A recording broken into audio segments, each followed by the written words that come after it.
Hello mga sisilove! For today's video naman po, ayan, tara gawa tayo ng affordable lamang po na So, ice ayan na nga cream. po, Nagpakulo na ako ng 3 cups of water.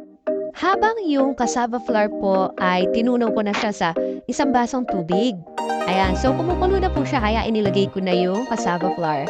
And then haluin lamang po natin siya, non-stop na po haluin. Ayan, mix-mix lang po natin siya hanggang sa lumapot na siya at makita natin yung kanyang texture. Ayan, pati na po yung color niya. So ayan, pag nag-light brown na po yung color niya, pwede na po yan. Tapos, isa rin po natin sa isang lagayan. Tapos, i-mix po natin hanggang lumapot siya. Habang piniprepare po yung yelo na nilagyan ng asin. Tapos, ayan, open na natin yung chocolate fondant na gagamitin natin para sa chocolate flavor. At ang flavor po nito is chocolate walnut ice. Kaya lang parang hindi bagay yung walnut, so hindi ko na lang po isinama. Kaya ayan, i-add na rin natin yung chocolate powdered milk. So ayan, habang piniprepare po yung ice na may salt, rock salt, nilagay natin. Yan po yung gagamitin natin. Ipapatong natin siya dyan habang minimix natin o habang hinahalo natin para po magbuo siya as a ice cream.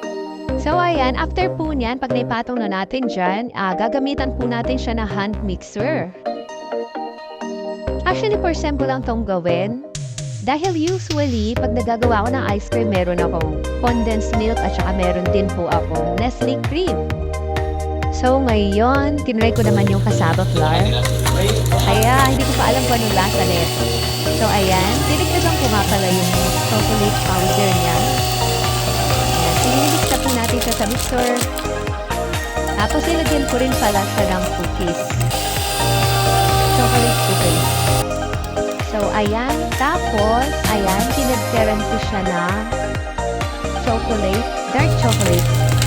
Yan yung tinakapan nung last na nag-bake ako ng cookies. Okay, it's done! Nilalagay lang natin siya sa fridge ng about 6 hours. Yun, balikan natin after 6 hours.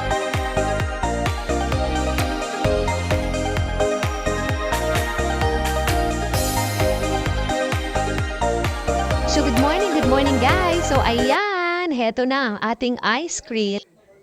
Ayan, ang firm ng pagkakayalo niya. Yung isa po dyan, kaya ko white siya. Nilagyan ko siya sa itaas ng evap milk. So, tara, tikman na natin. Ay, grabe, ang sarap. Grabe ha, meron na tayong ganitong sarap na ice cream. Sa murang halaga lang.